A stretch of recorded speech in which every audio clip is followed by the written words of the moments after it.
की मध्यकालीन इतिहास में अगला टॉपिक लेकर आए हैं।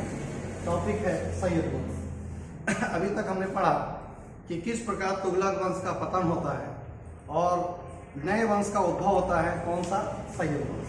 हुआ क्या, जो नासिरुद्दीन महमूद था तुगलक वंश का अंतिम शासक, उसके समय तैमूर लंग का नामक एक व्यक्ति आक्रमणकारी जो मंगोल के रूप में था, वो आक्रमण करता है। देखिए, तैमूर अलग वंश है, मंगोल अलग, लेकिन आक्रमणकारी के रूप में आए थे। तैमूर जैसे मंगोल आए थे वैसे भी आए। भारत में आक्रमण किया किसने, तैमूर लंग ने। और कौन उसके साथ आया, यही खिजर खां।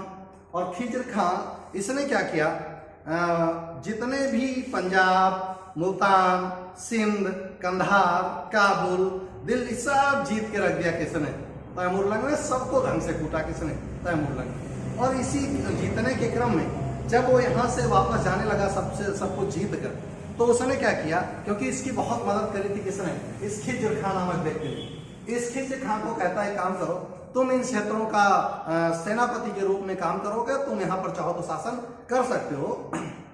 तो वापस जाते समय उसने इन क्षेत्रों की शाही, या यूं कहें कि सुल्तान बनाकर चला गया, प्रशासक बनाकर चला गया, कौन, तैमूर लंग। वापस जाने के बाद ये शासक के रूप में इसने सैयद वंश की स्थापना करी का 1414 में, और 1451 तक इनका वंशावली चलती है। इसका मतलब 37 वर्ष लगभग शासन करते हैं, कौन, सैयद वंश। खिजर खां जब शासक के रूप में बैठता है तो बड़ा उदार होता है। उदार होने का अभिप्राय ये है कि वो जनता के प्रति बहुत अच्छा दृष्टिकोण रखता है। वो अपने आप को विस्तारवादी कहता है, अपने को अच्छी विचारधारा का व्यक्ति कहता है। और इसी प्रक्रम में वो करता क्या है कि तैमूर लंग के जीते गए क्षेत्रों में वो शासन कर रहा था। लेकिन उस तरफ एक व्यक्ति था, दौलत खां, जिसकी नजर किस पे थी, दिल्ली पर। और वो चाह रहा था कि कैसे भी करके तैमूर लंग जाए और हम शासक किसके बन जाए, दिल्ली। ध्यान रखिएगा, ये सारी तैयारी हो रही कि इसको बाबर को बुलाकर कुटवाने की। तो हुआ क्या, दौलत खान लोधी जो था वो चाह रहा था कि कैसे भी करके हम इन वंश को हटा दें, सैयद को, और अपना आप को स्थापित कर लें। पहली कहानी हुआ क्या, खिजर खां को ये चीज, वो इतने क्षेत्र से संतुष्ट नहीं होता और आक्रमण कर देता किसके ऊपर, दौलत खान लोधी के ऊपर। और जैसे ही इसके ऊपर आक्रमण करता है, दोनों के बीच एक युद्ध होता है जिसमें दौलत खां पराजित होता है और विजय कौन होता है, खिजर खां। दौलत खां वापस आता और एकदम कुड़ के बैठ जाता, लेकिन कुछ करता नहीं। दौलत खां वापस आता और रणनीति बनाना शुरू करता है कि कैसे इनको हटाया जाए। लेकिन सैयद को तो नहीं हटा पाएंगे। इसके बाद एक वंश आएगा लोधी, उसमें सक्सेस हो जाएंगे, सक्सेस नहीं होंगे, पिटाएंगे फिर सक्सेस हो जाएंगे। हुआ क्या, जैसे ही खिजर खां शासन पे बैठता है तो अगले अपने आप को रैयत ए आला कहता है। क्या कहता है, रैयत ए आला। रैयत ए आला का मतलब होता है एक व्यक्ति जिसे जनता जो है बहुत प्यार करती है, जनता बहुत सम्मान करती है, ऐसे लोगों को कहा जाता है रैयत ए आला। तो किसे कहा जाता था, खिजर खां को। तो खिजर खां ने रैयत ए आला की उपाधि धारण करी थी।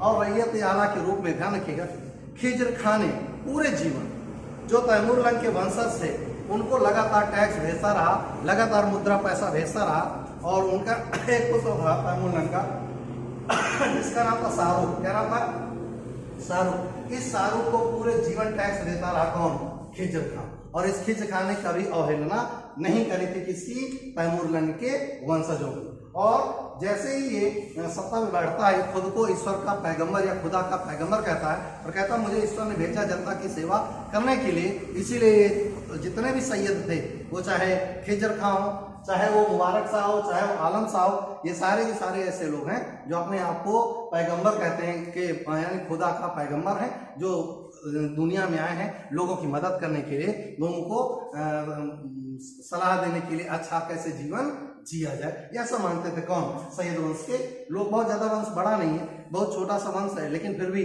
कभी कभी कहते हैं ना, एक छोटे से व्यक्ति भी बहुत बड़े ऐसे काम कर जाता है जो लोगों को याद करने लायक हो जाते हैं। सैयद वंश में बहुत ज्यादा कुछ अच्छा नहीं है, लेकिन एक चीज क्या अच्छी है, सैयद वंश के दौरान ये जो दौलत खां है, ये दौलत खां की भ्रष्टता के कारण ही बाबर का आगमन होगा। एक और व्यक्ति होगा आलम खां, जो कि भतीजा होगा इब्राहिम लोदी का, वो।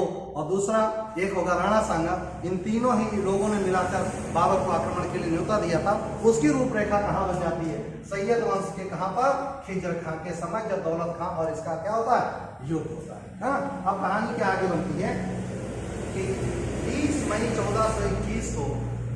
1421 को खिजर खां की अचानक मृत्यु हो जाती है। अचानक मृत्यु होने के कारण वह अपना उत्तराधिकारी किसी को घोषित नहीं कर पाता है और अपने आप इसका अगला जो शासक था वो बन जाता है कौन? मुबारक शाह। देखिए खिज्र खां के दो पुत्र थे, पहला मुबारक शाह, दूसरा फरीद खान।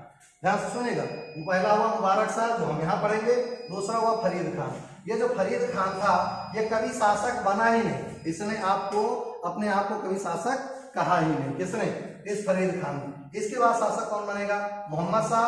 अगला कौन बनेगा? आलम शाह। तो ध्यान रखेंगे, तो इसका जो दूसरा पहला होता है मुबारक शाह, ये शासक बनता है। मुबारक शाह मुबारकाबाद नामक एक, बहुत ज्यादा नहीं इसमें, मुबारकाबाद नामक एक शहर यमुना के किनारे स्थापित करता है और सुल्तान व शाह की उपाधि से गद्दी पर बैठता है और बहुत कम समय शासन में रहता है। इसके बाद याहिया बिन सरहिंदी, ध्यान रखिएगा, याहिया बिन अहमद सरहिंदी, ये बहुत पेपर में आ चुका है। किसके दरबार रहता था? तो मुबारक शाह के दरबार में रहा करता था याहिया अहमद बिन सरहिंदी। इसने लिखा था तारीखे मुबारक शाही, मुबारक शाह के दरबार में क्या अच्छाइयां बुराइयां थी इसके बारे में लिखता है कौन? याहिया बिन सरहिंदी। इसके बाद अगला और अंतिम शासक होता है कौन? आलम शाह, जो 1443 से लेकर 1451 तक शासन करता है। मोहम्मद शाह 1434 से लेकर 1443 तक शासन करता है। इसके बाद आता है आलम शाह, 1443 से लेकर 1451 तक ये शासन करता है कौन?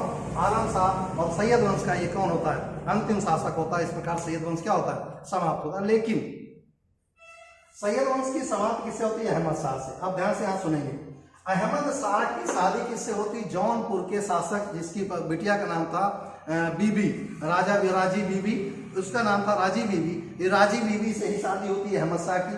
और इस अहमद शाह की जो पत्नी थी वही उकसाएगी बाद को किसको? अपने पति को, जो जिसका नाम था मुबारक शाह। मुबारक शाह से शादी होती किससे? अहमद शाह की आलम शाह की बिटिया थी, उसकी शादी होती किससे? जौनपुर के शासक मुबारक शाह, मोहम्मद शाह से। और उसी से युद्ध होगा किसका? बाबर का, जब वो आएगा भारत में आक्रमण करने। तो आगे हम एक एक करके कहानियों को जोड़ते चलेंगे, कैसे ये कहानी आगे बढ़ती है लोधी वंश में और कैसे आगे का कहानी पूरी होती है, एक एक करके हम आगे पढ़ेंगे।